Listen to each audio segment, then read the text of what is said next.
Hello everyone, in this video we will learn how to use if plus not function together in Excel.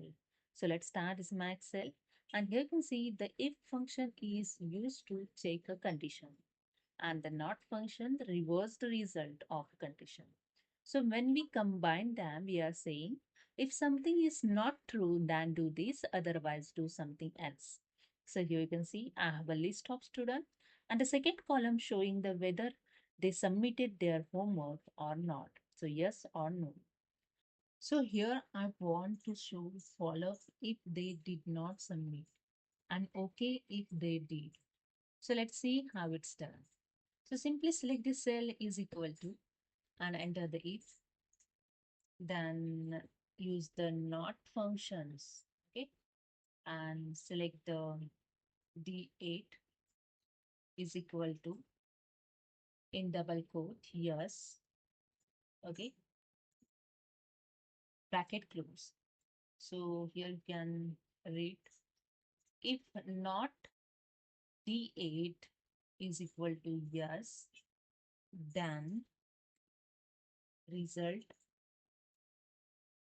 I want follow, okay, in double quote. Then use comma again, sorry, comma again. Otherwise, okay. Again, I show you.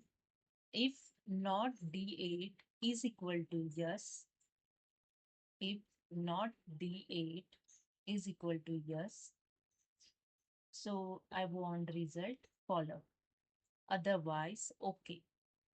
Means the selected cell is not equal to yes, then need to follow for the assignment, for the homework.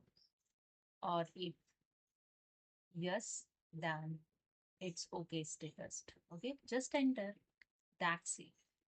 Just drag below this formula, and here you see here the no is required follow.